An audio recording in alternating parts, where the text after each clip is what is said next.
मराठीतल्या ventilator या गाजलेल्या सिनेमासोबतच अनेक हिट सिनेमे इंडस्ट्रीला देणारे दिग्दर्शक आणि निर्माते म्हणजे आशुतोष गोवारीकर. मराठमोळ्या दिग्दर्शकाने मोठं स्वप्न बघत अनेक ब्लॉकबस्टर सिनेमे हिंदी सिनेविश्वालाही दिलेत. तर नुकताच त्यांचा लेख कोणार्क लग्न बंधनात अडकलाय. त्याने नियती कनाकिया सोबत लग्नगाठ बांधली आहे. बॉलिवूडसह अनेक मराठी कलाकारांनी या सोहळ्याला हजेरी लावली. महत्वाची गोष्ट म्हणजे त्यांचा हा लग्न सोहळा मराठमोळ्या पद्धतीत पार पडलाय. सिंपल आउटफिट, मुंडावळ्या घातलेला हा लुक सध्या सोशल मीडियावर व्हायरल होतोय. पहा कोणार्क आणि नियतीच्या लग्न सोहळ्याची खास झलक.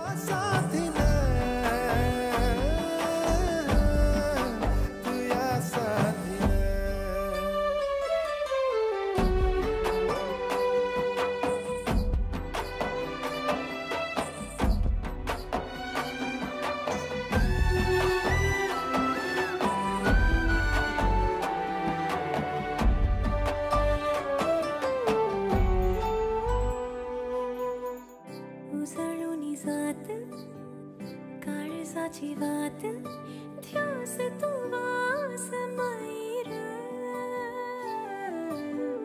रुनु झुनु वास मनामध्ये आज तूच माई फाट पुढार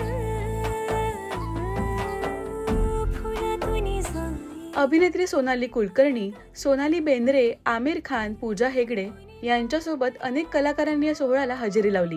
आशुतोष यांना 2 मुलं, कोणार्क आणि विश्वांग. कोणार्क हा आशुतोष गोवारीकरांच्या प्रोडक्शन हाऊस मध्ये फिल्म मेकर आहे. तर नियती ही रिसेश कनाकिया या रिअल इस्टेट डेव्हलपरची मुलगी आहे. तर लगान, स्वदेश, जोधा अकबर यासारखे अनेक ब्लॉकबस्टर सिनेमे आशुतोष यांनी मनोरंजन विश्वाला दिलेत. तुम्हाला आशुतोष गोवारीकर यांचा कोणता सिनेमा सर्वात जास्त आवडतो आणि कोणार्क आणि नियतीचा हा लुक तुम्हाला कसा वाटलाय हे आम्हाला कमेंट्स मधून नक्की सांगा. मराठी सिनेविश्वातील बातम्या, अपडेट्स आणि गॉसिपसाठी सबस्क्राईब करा राजश्री मराठी.